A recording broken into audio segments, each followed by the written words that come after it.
Welcome. And this is the spoiler alerted, loaded, like I said, loaded version of Star Wars The Force Awakens. Now, for some reason, we got cut off during this video. So it's the second go ahead. But I have to be quiet because people in here, I had to do it when they were asleep because they have not seen the film. So,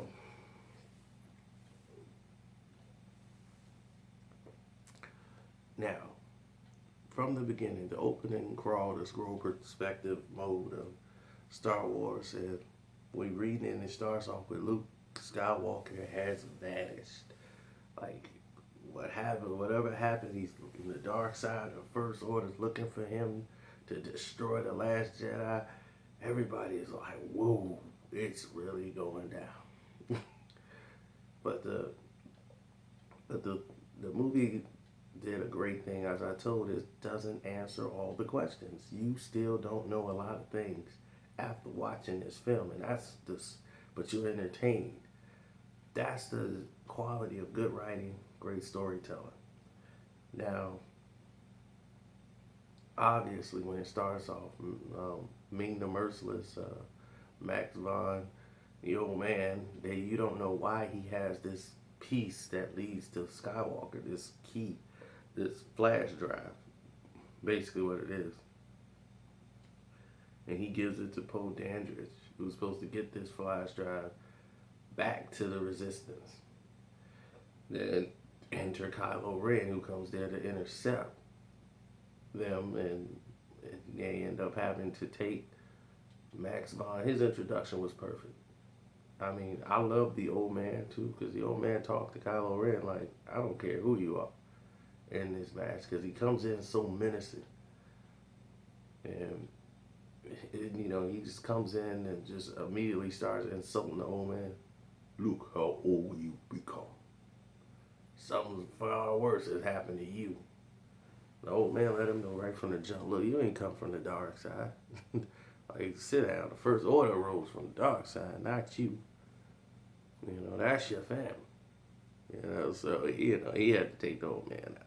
Old man I thought he was going to swing on him. He was talking so bold.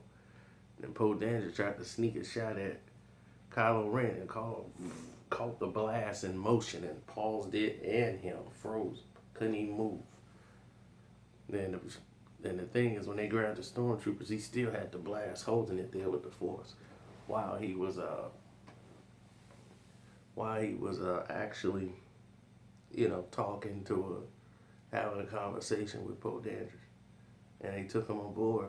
And then right there, you could see at that same time when they gave the order to slaughter the entire village, Finn is sitting there conflicted, and with the helmet on, you could see his confliction, even though he's got this helmet on. And while he's got this on and they're doing all this action, like slaughtering, and Kylo Ren senses it, and he turns and he looks at him. And then he gets back on the ship. And at that time, Finn's name is FN2187. He don't have a name yet. So, just a number. So, they're on the ship, and they're interrogating him, and you can see that Kylo Ren is good with using the Force to go into people's head to read their minds and get information out of their head.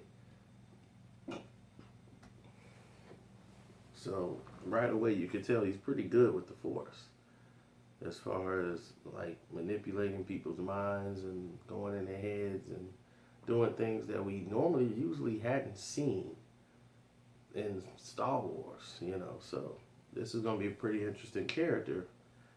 And needless to say, the character development and all the stories and the way they're told, you get to see bits and pieces of each person, of like who they really are. It's not like they tell you about them and you have to try to guess and use your imagination about them. You pretty much know from just listening. And just seeing everybody have their little moments. Like Poe Dameron, you kind of get the idea he is a pretty good pilot. And they give him this little montage of what he's going through, shooting all the ships. And you're like, wow, this guy's really good. And, Finn helps him escape, and he names him Finn.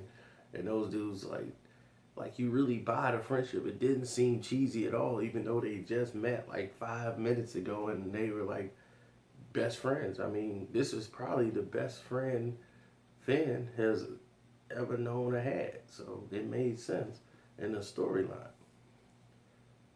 Then when they come to the situation where they have to introduce Han as Kylo Ren's father, I remember being in the theater and I could just hear the theater take a breath like, some people in there were actually shocked. They stayed away from the information enough to find out. And this was the second time I saw it. And that's when I got that response. The first time, people in that audience already knew. But it was people that didn't know. They were like, Han Solo's his father. You can hear the whispers in the theater. So it was like, wow, this is really impactful. For a moment, he means nothing to me. And then once he found out that they tried to go get the droid, and every introduction in the movie was a great setup. Like, they know you come there to see Luke. You come there to see Han Solo. You come there to see the Millennium Falcon. Those are the three main things you came. So the introduction of these characters were done kind of like build-ups, and like you didn't see them coming. Like you didn't see when Han Solo appearance was gonna come. You didn't see when the Millennium Falcon appearance was gonna come. And I love the way JJ did that. So when it was almost like a shock and awe, even though you knew you were going to see these things, you didn't know when they were coming, the way it was set up. And when they said, well, that ship's a piece of junk, let's go here, and the ship blow up, and they go, all right, let's take the piece of junk, and they turn around, boom, it's the Millennium Falcon. Everybody just starts clapping and screaming, yeah! Star Wars fans are crazy.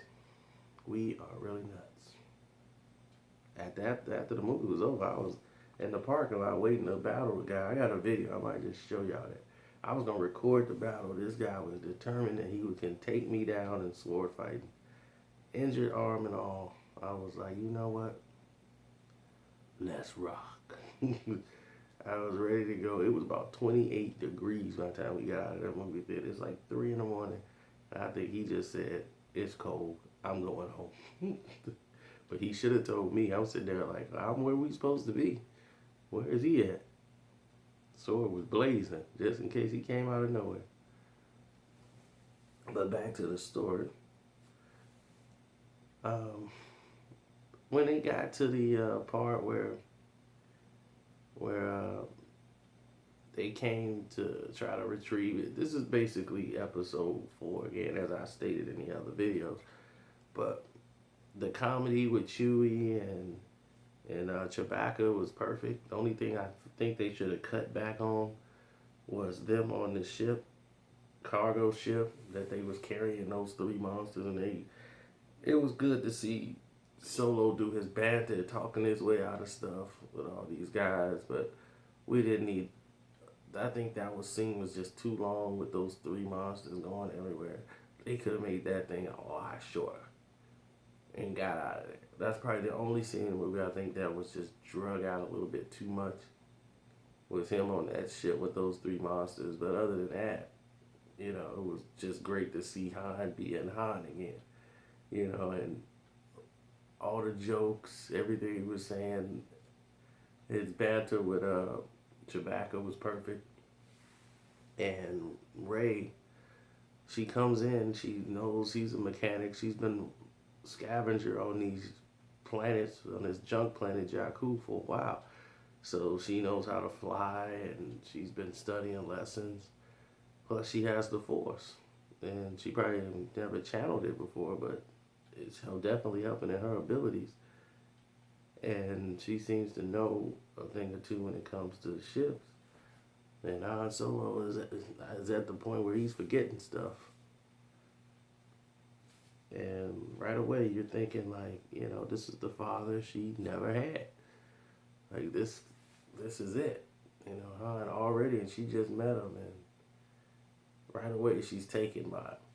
And then Kylo Ren comes and gets her And I love the way they used the Force in here. The Force was like something real powerful. You really see the struggle of like people trying to move and they can't because the Force has got them locked. It was something wonderful. So after seeing this and witnessing it, you're like, wow, this is something remarkable I'm looking at here. And he takes her aboard. And this is one of my favorite parts of the movie. He's trying to read her mind and he's digging all in there. He's getting all the stuff out, but he can't get out this map that she has of Skywalker because he knows she's seen it. It's like, I saw it earlier. She saw the map. So as he's trying to go through her head, she starts fighting him back and they're going at a tug of war. And right away you can see, whoa, this girl's got Force powers. And she's reading his mind. And this is the first time we really get to see that she has like Force powers. We kind of figure it out when she touches Luke's lightsaber and she starts having these visions. And in the visions, you see a big major battle took place. You see none but conflict. And you got, on one side, you got Luke Skywalker, like he's touching R2-D2, which to me was like he was giving R2-D2 the word, telling him like when to become active, like because Lucas got the Force, he's powerful. He knows that this girl is gonna come eventually, and when she has the piece or they have everything in place, that's when you activate. No one else finds me until then. Kylo Ren kills off the Jedi Temple, what was left of them, with the Knights of Ren, those who look like they joined him, while he slaughtered the rest, as you see all these bodies laying beside them while they outside in the rain. And he came and like ruined the school and everything. So now,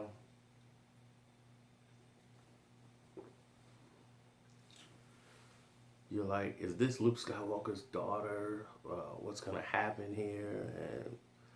And you caught into the character. Then his story, BB-8. BB-8 doesn't even talk, and he had more personality than anything you've probably seen in some of the prequels. With them trying to build personality with some of the characters that just fell flat. You didn't really care about any of the people who had a lot of dialogue. That's because some of the writing was just bad for them. Now, going into this BB-8 situation, him having the piece, once he got the piece, he was pretty much out of the movie since then, and it was perfectly done. He didn't really need to be the story anymore. Now you know that they have this weapon, the First Order, that can destroy planets like the Death Star. But this time in this story, it's like 5 planets at a time with one blast. They draw the energy from the sun, star killer, and just destroy it. And what people seem to miss is that Star Killer, they was like, well, what did they destroy? I thought they destroyed the rebellion.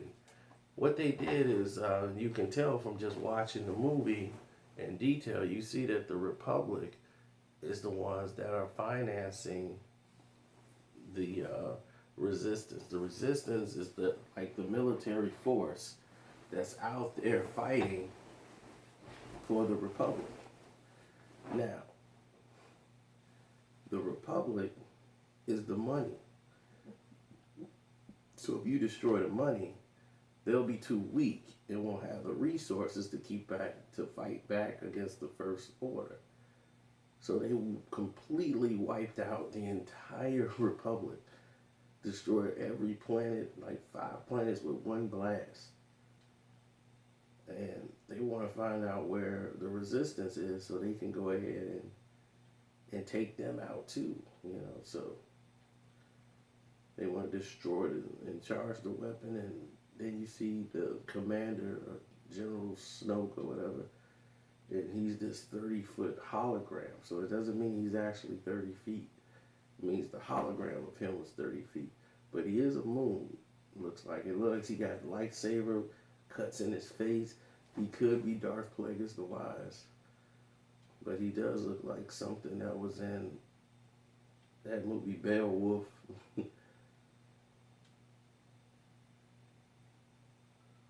But the thing is, he was great.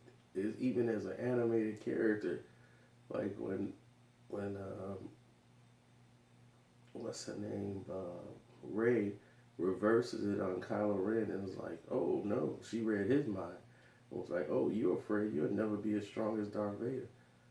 And you could see throughout the movie that the mask is a front. And he's really just an angry, like, teenager. You know, he takes his sword out, starts whacking it on stuff and going off because he has all this anger and rage built up at his father. Han Solo is what he uses it to channel because he felt they just gave me away to Luke Skywalker because they couldn't control him. So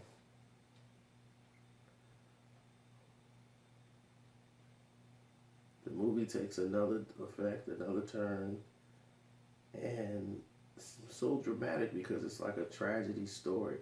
And he goes to Darth Vader's helmet and he's promising that, you know, like he's feeling a pull to go back towards his father. Please don't let me go to the light. I want to stay the course. You know, he's feeling the pull to go back to the light. So he wants to stay the course and he thinks Snoke can see it as a weakness. That he was going to need that for this mission to prove himself. And what has happened was he was a torn character. He's Anakin Skywalker all over again. So we're like, oh, dude, this is Anakin's story being told all over again. He's conflicted with the light and the dark.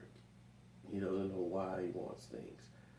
It's just done a lot better, and it's a lot shorter. You can get to that point a lot quicker. And as you talk to Leia, certain questions come up. How does Leia know about Snoke?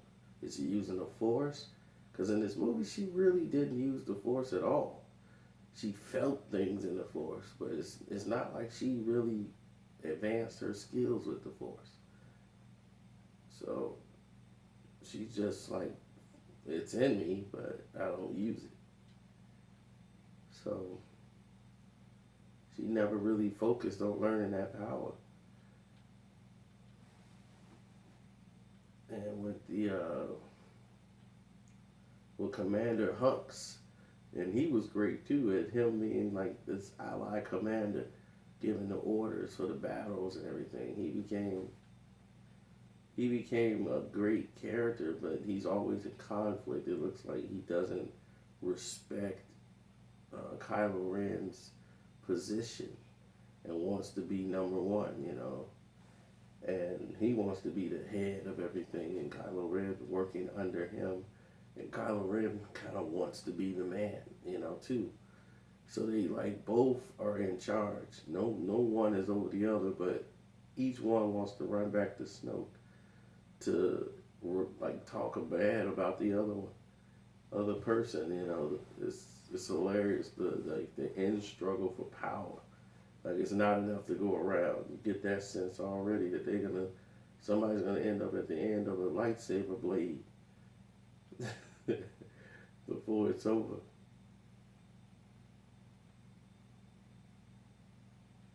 So the scene with Han, everybody was caught off. They knew it was coming, but I think they did it powerful. You know, it was more powerful than what people thought. Like you knew it was coming. You just wasn't prepared for it because you enjoyed Han so much in the film. And one of the classic lines in the movie is when John Boyega tells him, like, he lies just to get there so he can rescue the girl. Like, he didn't really know how to shut down anything when he got there. And he was like, well, how we gonna get this? Oh, I don't know, I'm just here to get the girl. The galaxy's counting on us, the whole universe. And you just got us out, man, we'll be alright, we'll just use the Force. That's not how the Force works. That line was totally hilarious. That's not how the force works. And it was just perfect timing for that. So, of course, the lightsaber duel at the end. Chewbacca shoots Kylo Ren and injures him because Kylo Ren's emotionally caught up that he just killed his father. He's totally not in the moment and gets shot right in his side by Chewie, and Chewie just goes crazy and starts taking out all the stormtroopers, blasting them. So, and he goes up, hit the detonator. He's gone crazy now. And while Chewie's going back to get the Millennium Falcon and he blasting everything, Kylo Ren is chasing down Rey and John Boyega. And, you know, he knocks her out, and it's John Boyega and Kylo Ren, which Kylo Ren could have easily used the Force, froze him, stabbed him. You know, it's done. But how many times is he going to have a chance to sword fight with anybody with a lightsaber? You know, it's not like he's running into Jedis everywhere. Everywhere he goes, he's pretty much the most powerful person there. And it leads to a lot of confidence. So here he gets to test his lightsaber skills. So as they're going in there battling, then you see why the hilt on the sword is so important, as he burns it right into the shoulder as the blades are touched, burns it into John Boyega's shoulder. Then he turns around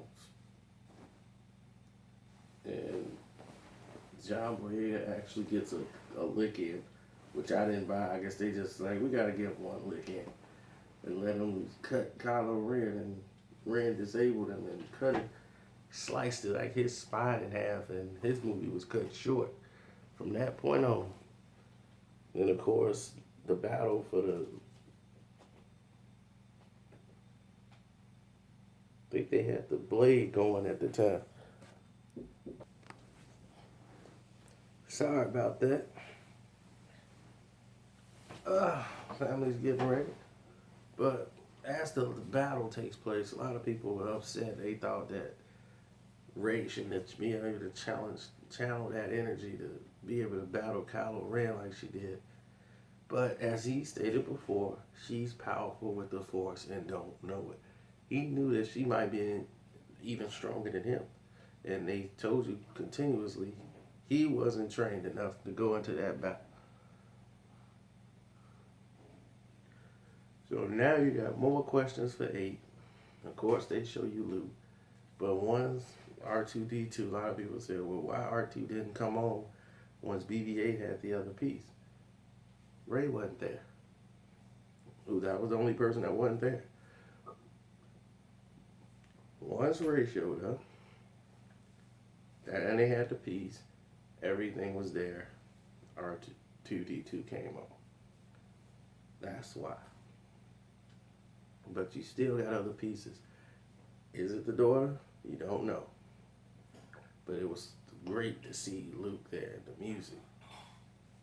And he's got on this cloak, turns around. There she is. With the lightsaber. Perfect ending. Completed and deleted.